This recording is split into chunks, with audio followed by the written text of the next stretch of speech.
E por que eu vou querer fazer o sistema de holding familiar como meio de planejamento patrimonial da família?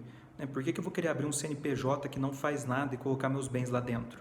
Eu até já falei um pouco melhor dessa situação do CNPJ que não faz nada num dos vídeos ali atrás. Vale a pena muito assistir esse vídeo para entender esse aqui melhor, mas esse aqui também está muito bem explicadinho. Qualquer dúvida pode deixar nos comentários, tudo bem? Mas por que eu vou querer fazer isso? Por que eu vou querer fazer todo esse transtorno? Qual que é a vantagem que eu vou ter? Qual que é a lógica por trás? Para falar um pouquinho disso, eu vou ter que falar de história com vocês. O que aconteceu na história e que acabou caindo nesse nosso sistema. Bom, primeira data importante lembrar. Todo mundo aqui deve estar lembrado da Revolução Industrial Inglesa, né? A Revolução do Carvão, do vapor, tinha aquelas máquinas com prensas a vapor, que usava queima de carvão, caldeiras, água quente, né? Fazia aquela fumaceira que empurrava pistão. Por que eu estou falando disso? Porque é nesse cenário que surgiu a primeira lei sobre, certo? E por que ela surgiu? Com o crescimento das indústrias, começou a ter necessidade de investimento, né? de investidores. E com isso surgiram as sociedades de ação. Aqui no Brasil elas têm o nome de sociedade anônima, mas surgiram essas sociedades de ação. E as pessoas que tinham dinheiro, elas compravam muita ação, o imposto de renda deles era muito alto. Era muito alto porque eles tinham um volume de capital girando muito grande ali dentro. E o governo inglês percebeu o quê? Nossa, se eu deixar isso acontecendo, né, se ficar esse valor para fazer o controle de ações, o número de investidores vai cair, porque é caro. Eles vão preferir jogar o capital em outro lugar que tem imposto mais barato. Não, então vamos fazer o seguinte, eu vou permitir que essas pessoas que compram e vendem ações, elas tenham um CNPJ, né? Não é CNPJ que chama lá, mas a ideia é essa, é uma pessoa jurídica que não faz nada além de controle de ações. Nada, nada, nada, só fica controlando ações. Isso foi em 1776. E a ideia era desonerar um pouco, né, deixar mais barato para os investidores, porque assim a economia inglesa ia continuar crescendo e alavancando. Aí depois disso nós vamos para os Estados Unidos da América. Estados Unidos é um país muito liberal, que facilita muito a vida do empresário, né, que cobra menos imposto e tudo mais. Os Estados Unidos percebeu a mesma coisa. 1860 mais ou menos. Nossa, se a gente deixar do jeito que está, o capital vai começar a sair daqui. Eles vão começar a investir, por exemplo, até na Inglaterra, que já tem essa lei.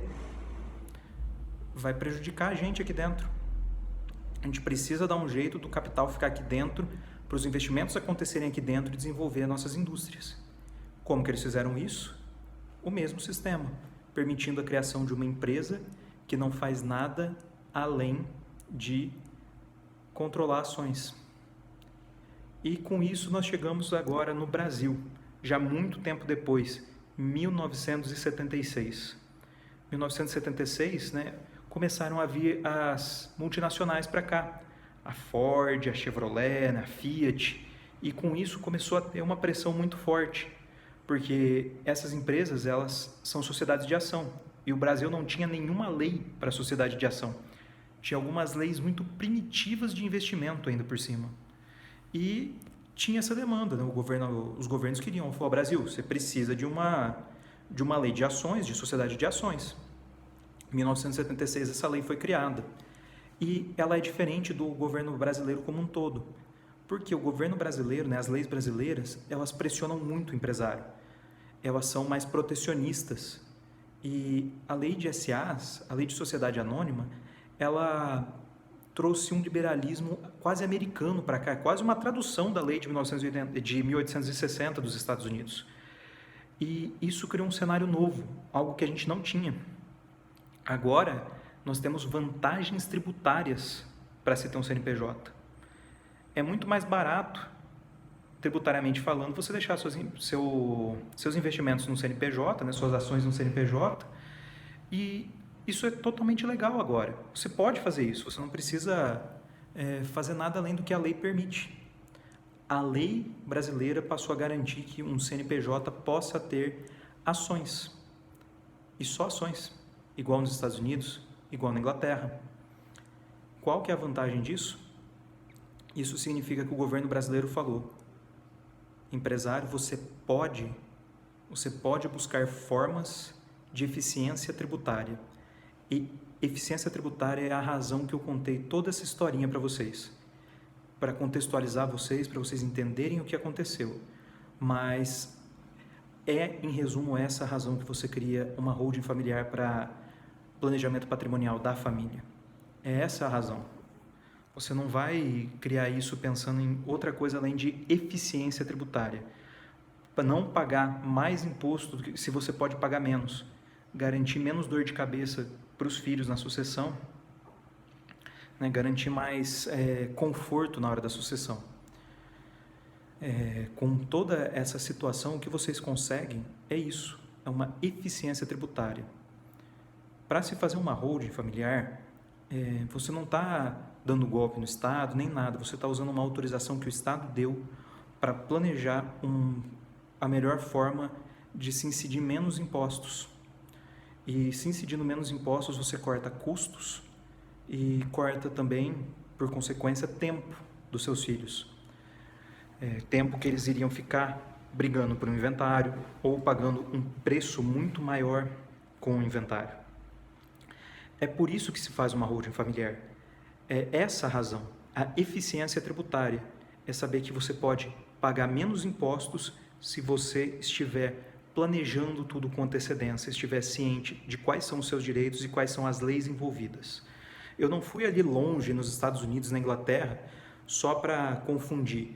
Pelo contrário, é para mostrar que a razão é essa. A razão é, se o governo autoriza isso, é porque ele não quer que o capital saia do país. Ele quer garantir que as empresas aqui tenham investimentos. E uma holding familiar, por mais que ela não exerça nenhuma atividade, ela gira a economia. Ela é boa para o governo. E é por isso que o governo quer favorecer isso. É por isso que o governo permite você fazer uma eficiência tributária, um planejamento de eficiência tributária. E eu quero pedir agora que você se inscreva nesse nosso canal aqui, onde eu vou trazer muitas outras informações sobre o planejamento patrimonial da família, sobre o inventário, sobre a holding familiar, sobre os outros meios de planejamento patrimonial da família também. E vai ser muito interessante ter você aqui, porque assim você pode acompanhar todo o nosso conteúdo, entender melhor do que nós estamos falando, qual que é a situação, como que ela acontece no Brasil, certo? E também deixa um gostei nesse vídeo, é muito importante para a gente. Se tiver qualquer dúvida, qualquer apontamento para fazer, por favor, deixa nos comentários, certo? E nós tentaremos responder o mais rápido possível.